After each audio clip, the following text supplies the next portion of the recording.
Ողջույն Front TV սիրելի հետևորդներ, այսօր իմ հյուրն է համահայկական ճակատ կուսակցության խորհրդի անդամ Սերգո Մուրադյանը։ Բարև ձեզ։ Բարև ձեզ։ Ինչպե՞ս եք։ Շնորհակալություն, դուք լավ լինեք։ Լավ ենք, շնորհակալություն։ Պարոն Մուրադյան, այսօր ուզում եմ ձեզ հետ խոսել խաղաղության պայմանագրի մասին, ինչպես արդեն տեղեկացվել են, բոլոր կետերը համաձայնեցել են խաղաղության պայմանագրի, բայց օրերս Սյունիքի ուղղությամբ նաև հնչել են կրակոցներ։ Ադրբեջանական կողմը անդադասում է խաղաղության պայմանագիր, բայց կրակոցներ Սյունիքի հատվածում։ Սա ինչի մասին է խոսում, արդյոք այն խաղաղություն է, խաղաղություն կարելի է անվանել։ Ուրեմն խաղաղության պայմանագիր հենց ինքը կոնտեքտ կոչվածը, որը համարվում է խաղաղության պայմանագիր, նման փաստաթուղթ ես կարծում եմ չկա, որ ինքը իրեն մեջ ներառած լինի խաղաղություն։ Սա ուղղակի այսօրվա իշխանությունները զուտ կատարում են Ալիևյան, այսպես ասած, ցանկությունները, ինչը ձեռնտու է այսօր Ալիևյան կլանին, դա են իրագործում։ Խաղաղության պայմանագիր եթե կա, ես ուզում եմ հարց ուղղել։ Արդյոք այդ խաղաղության պայմանագրի մեջ կա ներառված մեր այսօրվա ռազմաքաղաքական ղեկավարության գերիների հարցը Եվ ինչի՞ չէ, մենակ այսօր մենք գերիներ ունենք նաև 20 թվականի պատերազմից, որոնց անունները երբևիցե չի շոշափվում։ Կան նման փաստաթղթի մեջ օրինակ, որ եթե խաղաղության պայմանագիր է ստորագրում, դու պարտավոր ես նաև ետ բերել քո գերիներին։ Նման փաստաթուղթ ես կարծում եմ չկա։ Այստեղ զուտ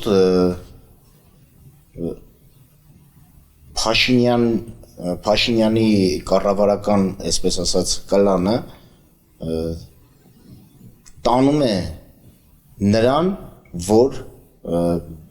բարեկամական, այսպես ասած, կապերը ավելի ամրապնդի Ալիևի հետ եւ որպեսզի ինքը իր, ոնց ասեմ, կաշին մի քիչ կոպիտ է հնչում, իր կաշին փրկելու համար։ Նաև այսօր նա ցանկանում է բացել Թուրքիայի հետ սահմանը։ Ինչի է ուզում բացի։ Դարպասներն է բացում մեր հակառակորդի առջև, մեր դարպասներն է բացում, որպեսզի Դուք նկատի ունեք Մեղրիով ճանապարհը, որը որ տրամադրվում է Ոչ, Իրաքի մարզի ուղղությամբ Թուրքիայի սահմանի բացումը, նա նաև ուզում իրականացնի, իրեն ասելով դա, բան չունեմ ասելու, միգուցե ոմանց համար դա առևտրային մեծ ցանց ստեղծվի, բիզնես ցանց, բայց եկեք չմոռանանք ում հետ ենք մենք բիզնես կապ ստեղծում, ում հետ ենք մենք առնչվում մեր հակառակորդի հետ, մենք ուզում ենք գործարքի մտնել, ամենասխալ երևույթն է, Թուրքիայի հետ սահմանի բացումը նա միանշանակ ուզում է իր այդ արածով, իր այդ քայլով նախ առաջին հերթին ուզում է վնասել մեր Հայաստանի, այսպես ասած, անվտանգային համակարգը, քանի որ մենք Գյումրիում ունենք Ռուսաստանի 102-րդ ռազմաբազան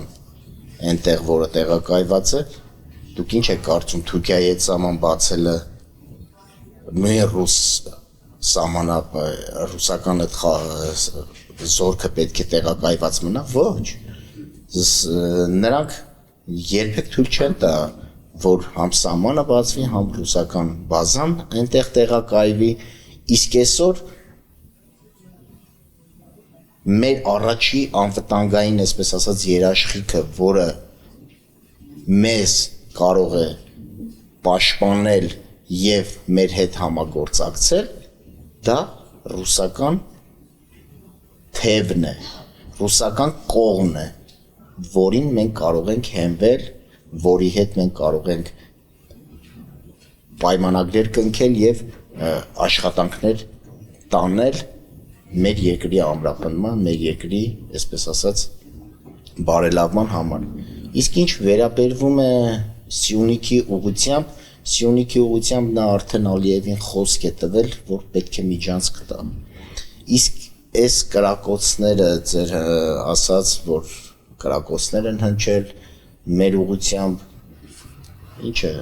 ձեռ է կառնում։ Նման բան, էսի ուղղակի Ալիևը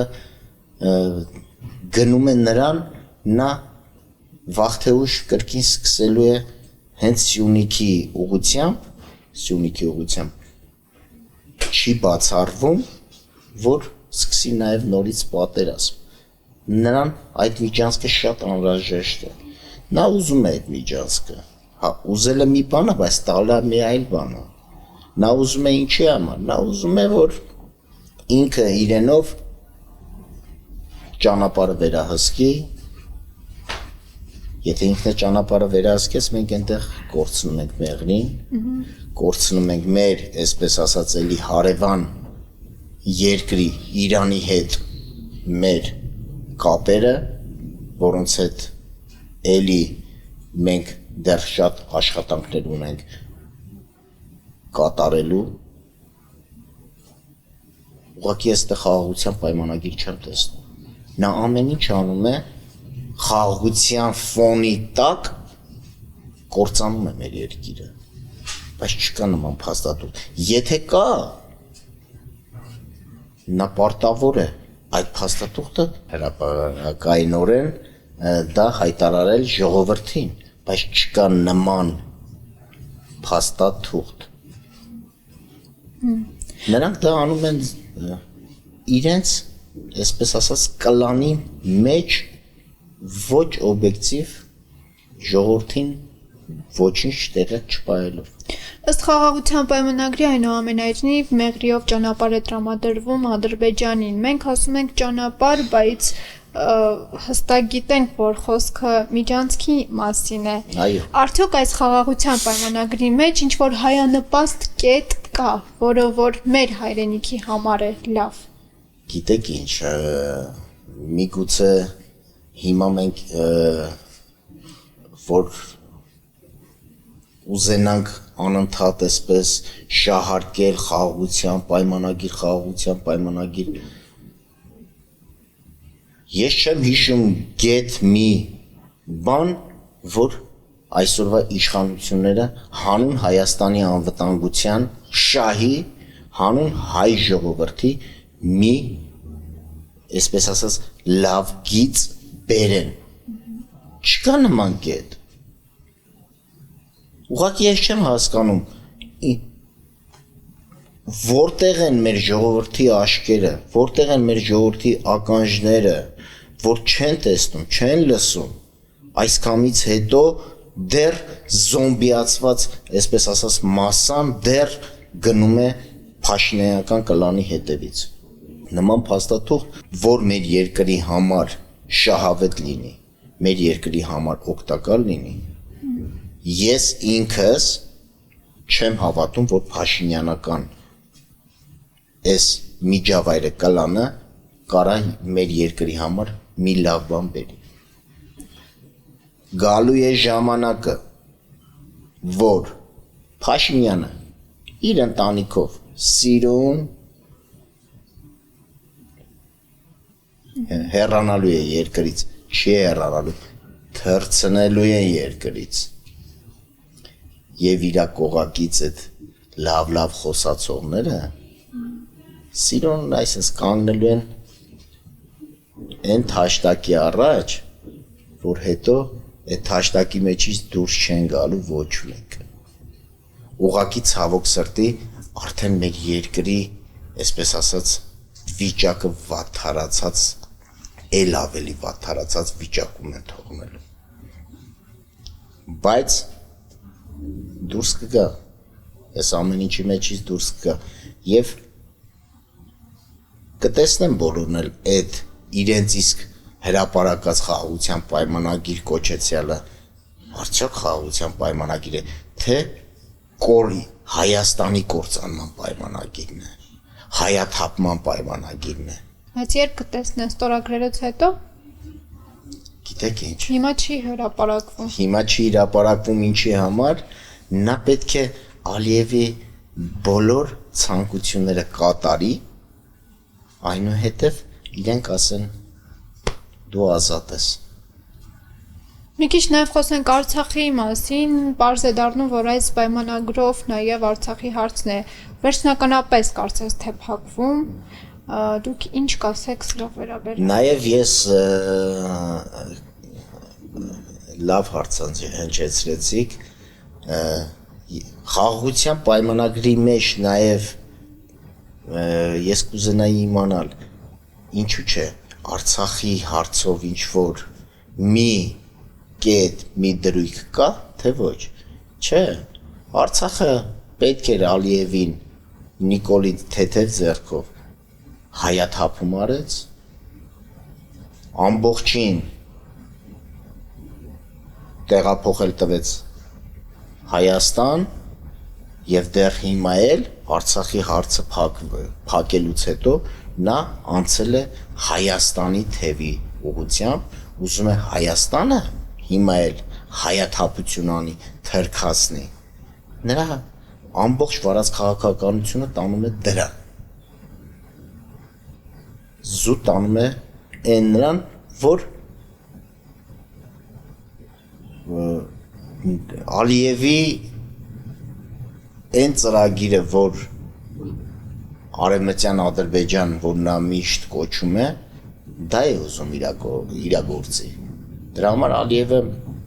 նայեք հնչեցրեց ֆաշիստներ, մեզ անվանեց ֆաշիստներ, մեր հայկական ղեկավարության կողմից մենք ոչ մի արձագանք չտեսանք, այսինքն համաձայն եք, որ մենք ֆաշիստ ենք, Նիկոլ։ Նրանք ամեն Ալիևի, այսպես ասած, դետալ խոսքերի տակ ստորագրում և կնիքը դնում են։ Այդքան խաղաղության պայմանագիր է ինքը ասում կազմել ենք, պետք է արդեն հաստատման ներկայացնենք, բայց հələ մի հատ տեսեք, Ալիևը այդ փաստաթղթի տակ արդյոք ստորագրի։ Ոչ, չի ստորագրելու։ Իսկ ինչ է սպասվում մեր երկրին ըստ ձեզ։ Մեր երկրին, եթե Նիկոլա, այսպես ասած, վարչակազմը շարունակի այսպես ղեկավարել, մեր երկրին լավ բան չի սպասվում։ Մեր երկիրը ամբողջությամբ գնում է կործանման։ Կործանվել ենք մենք, բայց ավելի ենք կործանվելու։ Այսօր կրթական համակարգը մեր երեխաները, որ դպրոցից են ուսումը, կրթումը ստանում, արդեն դասագրքերն են ամբողջությամբ Ալիևյան ծրագրերով կազմվում։ Դասագրքերի վրա ադրբեջանական դրոշի գույներն ենք մենք տեսնում, ուր ենք հասել։ Լավ, ինչպես պայքարել։ Պայքարը հետևյալումն է, քանի որ այս ամենի դեմը իրոք կանգնել է պետք, այս վարչակազմի գործիքակազմը ամբողջությամբ լռեցնել է պետք։ Ես ինքս որպես համահայկական ճակատ կուսակցության խորհրդի անդամ կոչ եմ անում մեր համայն հայությանը, սթափվեք ժողովուրդ, ուշքի եկեք, համախմբվենք բոլորս մի ուժ դառնանք, համախմբվենք մի գաղափարի շուրջ, ոչ թե աթոռակռվի համար մենք պայքար մղենք, մենք պայքարենք մեր ինքնության, մեր եսի, մեր երկրի անվտանգության, մեր երեխաների ապահով կյանքի համար, համախմբվենք մի գաղափարի շուրջ, երկրի հայ ազգի փրկության շուրջ, այդ գաղափարի շուրջ երբ որ բոլորս համախմբված լինենք, ժամերի ընթացքում այսօրվա այս ապիկարներին դուրս կվռնդենք իրենց իսկ մեղված աթոռներից։ Դա է մեր փրկությունը։ Մենք նայեք կազմվեց մեզ մոտ համայնքական միասնական խորհուրդ շարժումը նաև կոչ եմ անում այն մարդիկ, այն անձինք, այն նվիրյալները, ովքեր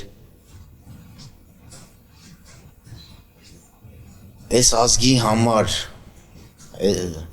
ինչ որ մի չափ մտածում են, այս ազգի լավը ցանկանում են, որ մեր երեխաների վաղվա ապագան լավ լինի, կրկին էլի կոչ եմ անում միավորվել մի գաղափարի շուրջ, պայքարել այս ապիկար իշխանությունների դեմ, վերջ դնենք այս ամեն ինչին։ Հերիք է մենք հայը երբեք գլուխ չի խոնարհել թուրքի առջև։ Մենք միշտ ասել ենք թուրքը վախկոտ կենթանի է։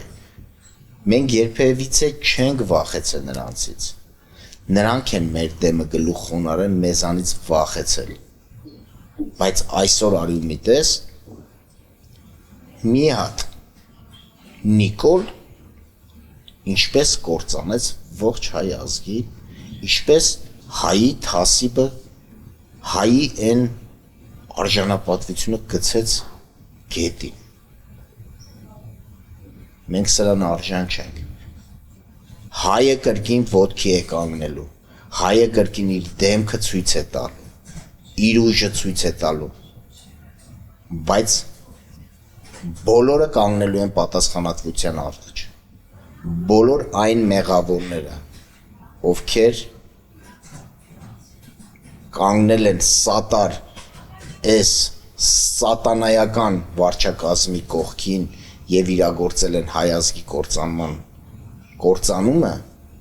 նրանք բոլորը կանգնելու են պատասխանատվության առաջ ու կրելու են ժողովրդի իսկ պատիժը, ժողովուրդն է մեծամասամբ որոշելու, որը ինչ պատժի է արժանի։ Տրիբունալի որոշում ասվածը, որը մենք շատ անգամ իրագործել ենք և ասել ենք, հենց դա է իր մեջ ներառում, այսքան։ Թե ինչ պարոն Մուրադյան, հուսամ ամեն ինչ լավ կլինի, դեռ կհանդիպենք։ Շնորհակալություն հրավերի համար, ես էլ եմ շնորհակալ ձեզանից։ Իսկ ես հիշեցնում եմ, որ իմ հյուրն էր Սերգո Մուրադյանը, կհանդիպենք։